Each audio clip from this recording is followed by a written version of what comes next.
The Shadow Triad. Hook. The first rule of the world's darkest places is never to ask too many questions, but when your nightmares start to bleed into reality, it's already too late. That's what happened to Jack, a skeptic by nature, who thought ghost stories were for children, until he set foot in 3 places where reality was the most terrifying illusion of all. Jack wasn't looking for trouble. He was a freelance travel writer, seeking obscure places to fuel his dwindling career. When he stumbled upon a cryptic email signed only as the Archivist, he should have deleted it. But the email listed 3 destinations shrouded in mystery and folklore, promising untold stories no one had dared to explore. The Archivist left a warning: visit all 3 in the order I've given you. Break the order, and they will break you. 1. Aokigahara, Japan, the Sea of Trees. The first stop was Aokigahara, the infamous suicide forest at the base of Mount Fuji. Jack arrived at dawn, hoping the sunlight would strip the place of its morbid reputation. It didn't. The dense forest seemed alive, the twisted roots and moss-covered branches forming faces if you stared too long.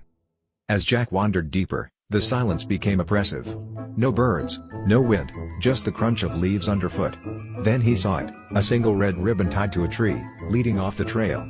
Against his better judgment, he followed. The ribbon led to an abandoned campsite, a decaying tent, moldy clothes, and a notebook. He opened it.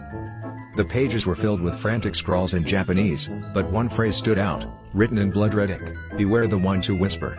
Suddenly, Jack heard faint voices all around him, whispering his name. He ran, but the voices chased him until he burst out of the forest, gasping for air. 2. The Catacombs of Paris, France. The second destination was the labyrinth beneath Paris, home to 6 million skeletons. Guided tours didn't interest Jack. He bribed a local to take him deeper, into the unmapped tunnels. The air grew colder as they descended. The guide, a grizzled man named Etienne, warned him not to touch anything and not to stray. As they ventured deeper, Jack felt a presence following them, but whenever he turned, nothing was there. In one chamber, Jack found an ornate mirror leaned against the wall.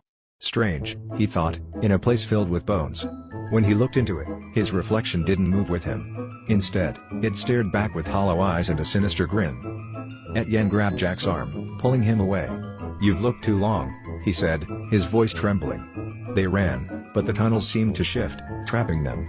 Jack swore he could hear his own laughter echoing in the darkness, but his mouth was shut tight. 3. Isla de los Muñecas, Mexico, the Island of Dolls. The final stop was Isla de los Muñecas, a remote island filled with decaying dolls hanging from trees, their empty eyes watching. Jack arrived by boat at sunset, the water eerily still. The island's caretaker had long since died, and now the dolls were said to be possessed by spirits. Jack felt a chill as he stepped onto the dock.